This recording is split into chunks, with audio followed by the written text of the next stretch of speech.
If you're watching this program today and you feel like you're in the bottom of a pit and there is no way out, I hope you will find encouragement from our next guest. Kerry Bunt was in an abusive marriage and living in total poverty when God grabbed hold of her heart in the most unexpected way. Kerry, thank you so much for joining us today. Thank you for having me. We are glad to have you on the show and to hear about your story and your life journey. 30 years ago, you were in quite a different place than you are today. You were in an abusive marriage, living in total poverty.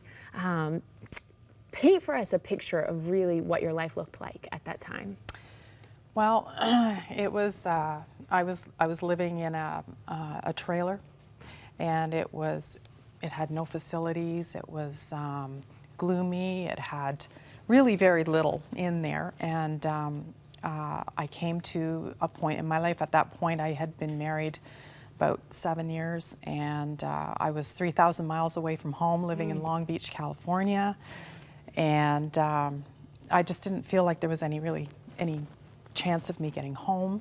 My marriage was with a man that he was, I guess I could say he was delusional.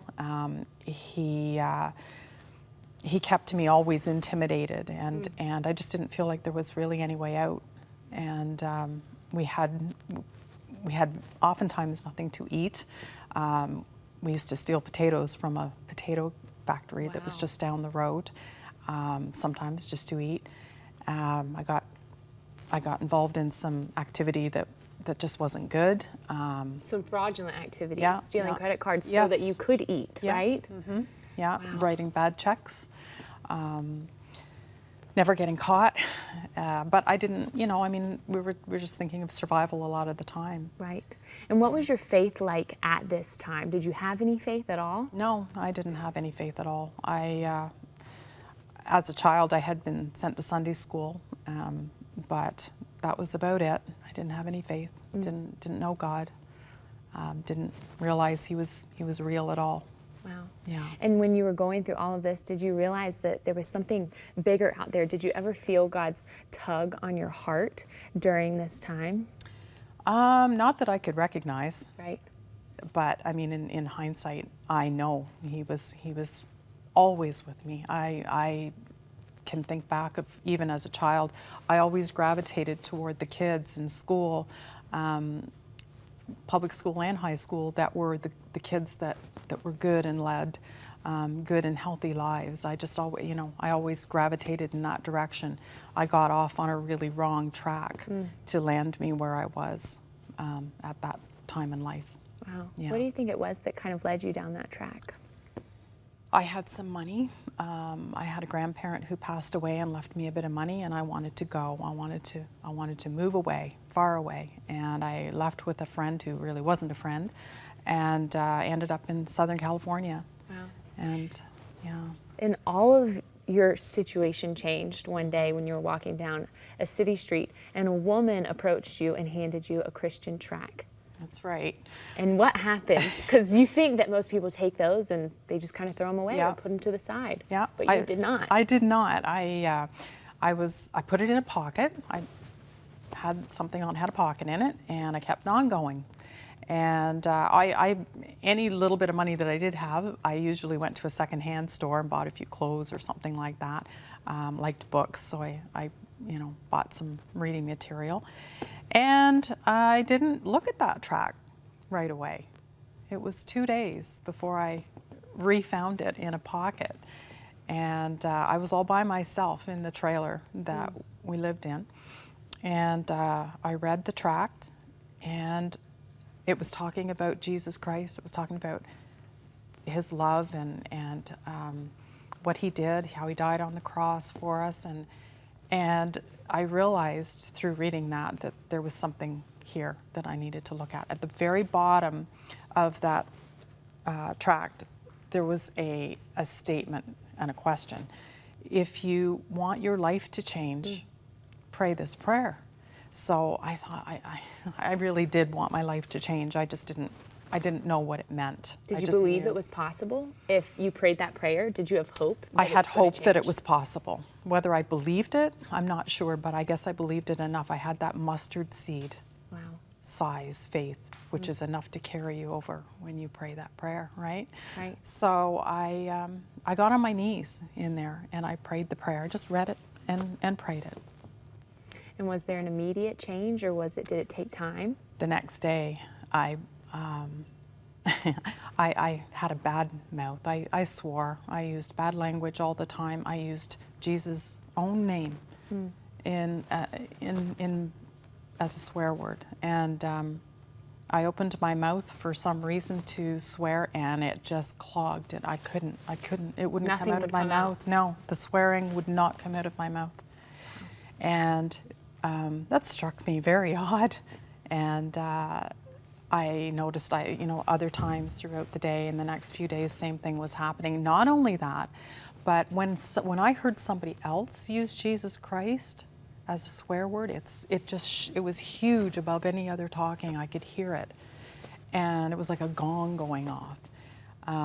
Also, I had a desire to go to church. I really wanted to go to a church somewhere. And my husband was Hispanic, and so he allowed me to go to a Spanish-speaking Catholic church. You say allowed you to. He allowed me to, yes. He He had took me he there, had a and this is hold where on you can go. Yeah, I did have. And so I went in the church, couldn't understand a word they were saying, or singing, but I knew. I just felt that God was there. I felt good there. It was peaceful there, and I could feel His love in there for me. So how did God deliver you from that marriage to get you to where you are today, remarried with 2 beautiful children? Yeah, very quickly, actually. From not being able to get out of there, He just put situations in my path. I began reading the Word. I got a secondhand Bible, and I was reading the Word, and there was an accident, a very unfortunate accident that happened in my husband's family that lived in Arizona. And for the first time I met them, we had to go to Arizona, and I met the family, and from there I got to love their family, and the next thing I know, they helped me to get out and get back to Canada, and I got back home. Yeah. Wow. So just like that, to me it was just like that. It was just a total change. Now I hadn't been raised in the church. I had a lot of learning to do. I was going to say, did you feel like it was smooth sailing from then on out? No, it wasn't smooth sailing at all. It was, but what it was everything that happened in my life, God gave me a whole different way of looking at it and gave me a different understanding and viewpoint of how I needed to react to situations. So the mistakes I still made, because I still made mistakes. I was still human. I still am. But He showed me, oh no, that's wrong to do. I could sense that's a wrong way to behave. That's a wrong thing to do. You need to get this sorted out. And it was constantly like that. Still is like that today, 30 years later. Wow. Yeah. And so you remarried. I did, yeah. And in 2011, you were diagnosed with breast cancer. Yes. And you say that God really taught you a lot during this time. Yes, He did. He taught me to rely on Him and His Word during that time, because that's a frightening time. When you hear those words, it's frightening. But I determined that I wasn't going to act frightened.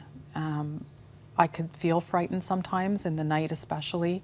I would wake up and it would just come rushing at me, and I would get up and I would get my Bible and books that had prayers, confession, and so on, scripture only, and I would go in the garage and in the wintertime in cold weather and talk to God, pray, read the Word, read scripture with my coat on out in the middle of the night in the garage. But it's what kept me. I know it's how what cold the Canadian winter is. Yeah. So and it was a process from when I learned about it to having treatment for it. I felt very strongly. My daughter and I were in the doctor's office, and after I had a lumpectomy, and they strongly recommended chemotherapy, and the man talked to me about it and how aggressive it was going to be. And he left us alone, and we both looked at one another, and we both knew it wasn't something that I should have or needed to have. Radiation fine. But really, I felt the Lord very strongly telling me not to do that. That's for me. That's not for everybody else. That was just for me. You've gone through so much in your life that a lot of women can relate to. What encouragement would you give people who are kind of in that pit right now and trying to find their way out? God is always there. He's there from the beginning, right from the beginning of your life. And He never leaves us. He draws us to Him if we will just take that. It's like an invitation in a way. It's like Him reaching out in a way. I didn't know what I was doing when I accepted God, Jesus Christ, into my life, but it was just that little move that said I needed something. I needed help, and when I latched onto God that way, He just grabbed a hold of my life, and it's been, there's been ups and downs all the way through, but He's right there with me, and I feel so much different in my life because of it. He's available to everybody. Yes. Anytime. Well, thank you, Kerry. And like Kerry said, God is available to everybody. We want to extend that invitation to you. We want to introduce you to God. So please call our prayer center. The number is at the bottom of your screen. We would love to just transform your life and walk through that with you with the power of Jesus. Thank you, Kerry, so much.